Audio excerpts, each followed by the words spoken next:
All right. So I hope you guys like that as much as I did. I know I've got tons and tons of notes written down. I know Chad, you've probably got some amazing notes.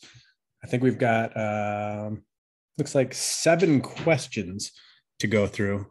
So I don't know if you want to take all 7 of them, Chad. Go for it. I'll see if I can just fill in where you leave off. So, all right, guys, let's listen in and see what Chad has to say. What's up? What's up? First of all, Joel, it's great to see you back, even though I know it was probably hard to ever come back from Hawaii, but good to see you here. And this was, again, just a wonderful, wonderful. I never heard of Valorie, and she's great. So I'm going to kind of bypass. I have notes with some of the questions, but I'll leave the questions for you. So I'll just do a little commentary here.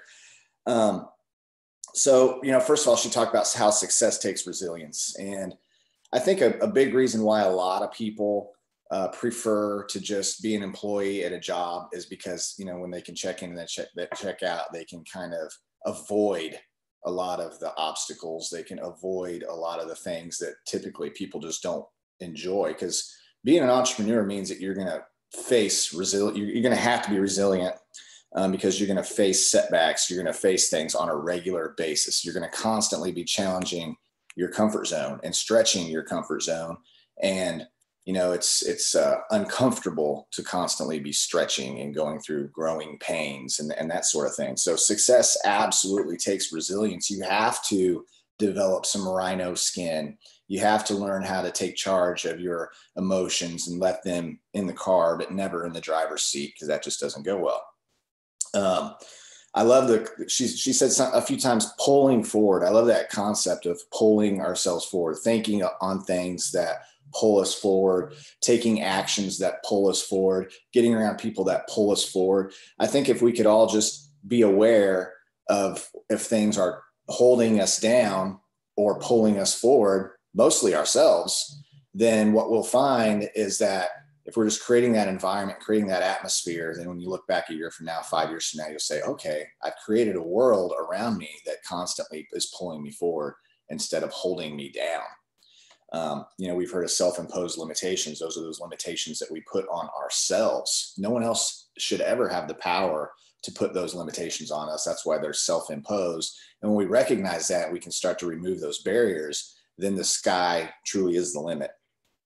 So if you understand your vision and your values, then it will become easier to know when to say yes and when to say no. This is a huge, huge, huge one, because there's constantly things coming along in our lives that will distract us, that will cause us to veer off the destiny and calling that God has prepared for us in our life. Sometimes it's these shiny things that look good, and they end up just being a distraction. If we don't have a compass, and by compass, I mean a vision and values, then it's very, very easy to get distracted by your friend's newest thing, or the Joneses buying this, or the neighbors across the street doing whatever.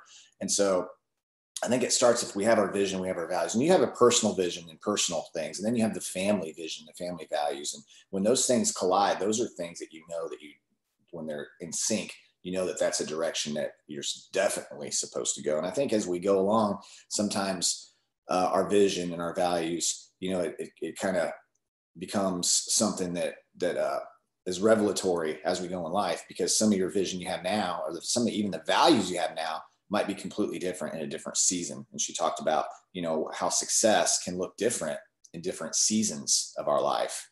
Maybe you're in a learning phase right now. You're gathering the information and you're learning, and that's the season you're in. And there's the season of do. And then sometimes God puts us in a season of waiting too, waiting to see what we're supposed to do, and just trusting, as he builds higher levels of faith in our lives, and higher levels of dependency on him and trust in him. When you write about life goals, it boosts your immune system. I'd never heard that before. I was like, dang, I need to write more, boost my immune system. Who could use a little immune system booster right now? I think all of us could, right? That's it's amazing.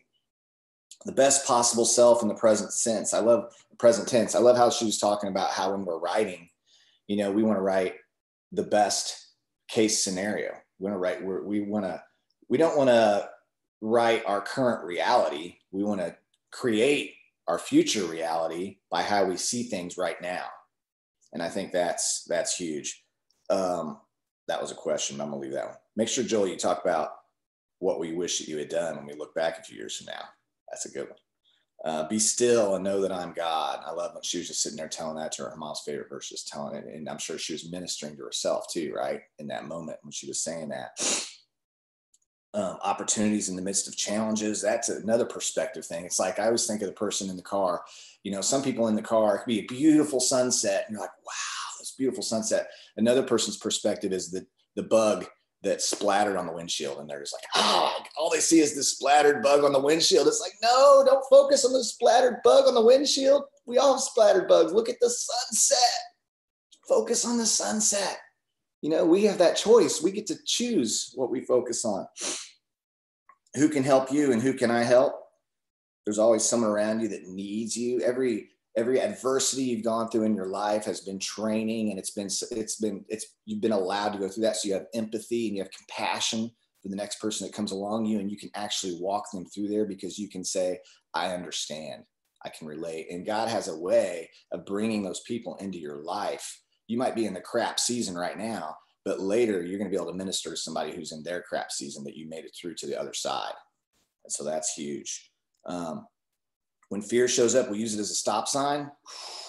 Man, talk about the enemy, you know, that comes to lie, kill, and destroy. And I think when I hear that verse, kill and destroy, I hear kill and destroy your destiny, kill and destroy, you know, the vision and the calling and the purpose and everything that God, because God's given you talents and his giftings that aren't for you, actually. They're for you to use to benefit other people. And if the enemy can come along and get you bound up in fear and trap you in a corner and cause you to just, you know, isolate from humanity, then he's winning.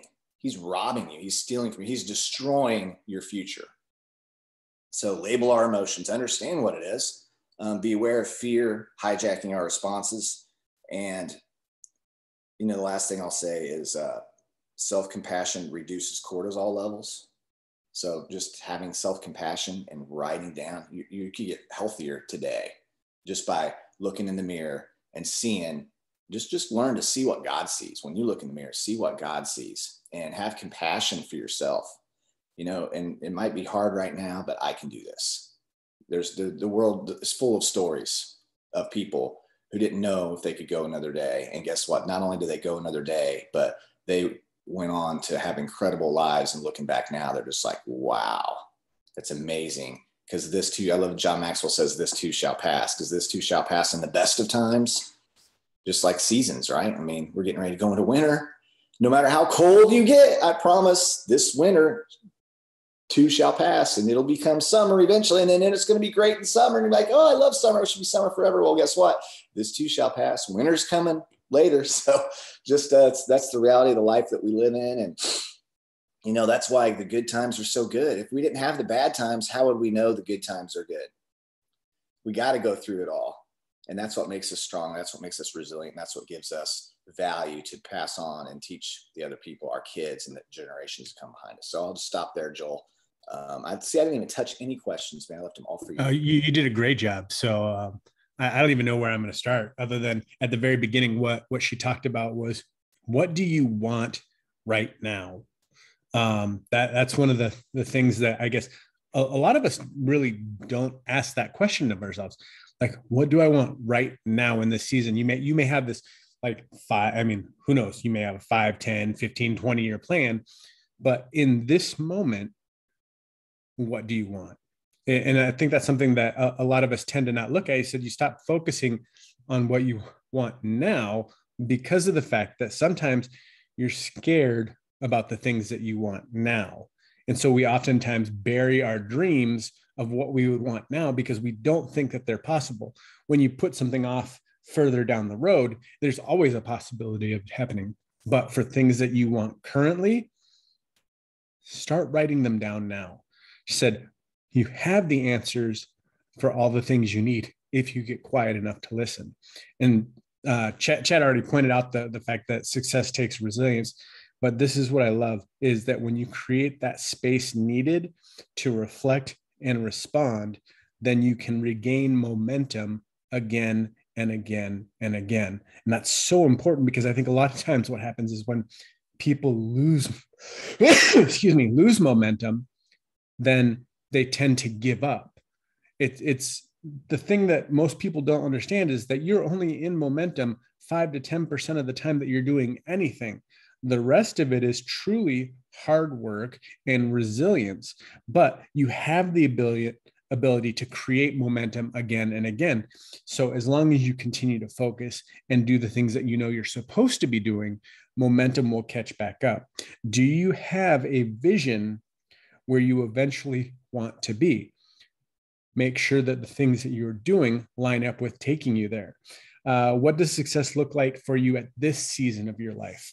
I think one of the important things about that question was the stop judging your current success based on past successes. I think that's a trap that we all fall into. I mean, you look at your past success and you expect your next success to look like the same thing, but they're never going to look the same. And the reason why is because things change, time change, people change. So don't get bogged down on what you're perceiving as a lack of success because it doesn't look like the previous success that you had. Look at the success that you can have now based on the current season that you're in. Writing down the I am statements. I love I am statements. This is how my life is, not this is how things are going to be. But when you're writing things down, writing them down as if they already are. That's a powerful habit and things to do. How would you describe your best personal self? I talk about that all the time. Show up as your best self today. The reason why is because when you start doing things that are uncharacteristically of yourself, you think that, oh, I don't do this, but a better version of myself would do this. Well, if you start writing a list of what those better things are and you start attacking them, it's amazing how quickly you'll change your trajectory into the person that you want to be and how you want to be perceived. I like the looking back a few years from now, what would you have wished you had done? That's the hindsight is 2020 question, which every single one of us, of course, if I looked back from the future, I would know how to do things now. It's always fun because of the fact that, life may knock you in the ditch here and there. And in the midst of it, just know that what you're going through will give you the ability to connect and help other people. That's because when you're going through things and you're getting knocked down, you don't want to be so attached to your idea of how things are supposed to be that you're not flexible enough to change with it. What is the opportunity that is available in the midst of the challenge that you're going through? John says this all the time, that the challenge is where the opportunity is. There really isn't much opportunity without challenge. I talked about this the other day. When opportunity knocks on the door and you open it and work shows up, most of us either get annoyed or surprised because we think opportunity is supposed to come with ease. It's not that way. It comes with challenges. So what opportunity is available to you right now that looks like a challenge that you could go and do something? Who can you help and who can help you? I think a lot of the times for me personally, I'm always looking for who I can help. And I haven't actually asked who can help me. Many hands makes a light load. If you're constantly bogged down, maybe it's time for you to start looking for people to help you. Look at the people that are surrounding you and see ways that maybe they can help lighten the load. And together, not only can you accomplish more, but you can accomplish further and have more success with more people involved. Talking about fear, not letting fear take over the driver's seat. She said, fear is inevitable, but it's not a stop sign. And I like how Chad pointed out that it's not a stop sign. When you can look at it and say, oh, there's my fear, and then just assign it that, and then continue on, you will have much more control of your destiny and where you're going, as opposed to saying, there's fear. Okay, fear, here. I'll put you in the driver's seat and let you take over. If we learn to take control of the fear, name it, and then continue through it, fear is actually a great motivator because it allows you to push through the things that you normally otherwise wouldn't. Next two questions were, what would happen if you didn't let fear make your decisions? That's something that, is shocking to think about, because a lot of the times we let fear make the decisions without us even realizing it. So take time to think about, what would the decision be if you didn't let fear make it? If your best friend is going through what you're going through, what would you say and how would you treat them? Guys, this is something that's super important, because I don't think we give ourselves enough credit or enough grace for what we're dealing with. If we were going through something super, super rough and we're beating ourselves up about it, would we do the same thing to our friend if they came to us with what we're going through? This is one of those self-care thought processes that really should help you through whatever situation it is you're going through, because of the fact that if your friend came to you for help with what you're going through, you wouldn't beat them up. You wouldn't be saying to them the things that you're saying to yourself. And to address it and say, this is hard right now. It's okay that it's hard. We know things are hard. But the thing is you can get through this because you are more than a conqueror. God created you to be a conqueror. He conquered death and the grave and the world for you. And him in you makes you more than a conqueror. So it's okay that things are hard. You have the resilience to get through it and do better. Guys, I hope you enjoyed today. I hope these questions help you go through and change some of the trajectory of where you're going through, giving yourself the time to ask these questions, to get answers, and do it on a regular basis, because that'll actually help you move forward in certain times and maybe slow down in certain times. So again, thanks for tuning in. Can't wait to come back here again next week with another great topic. Go out, make it an amazing week. We'll see you again soon.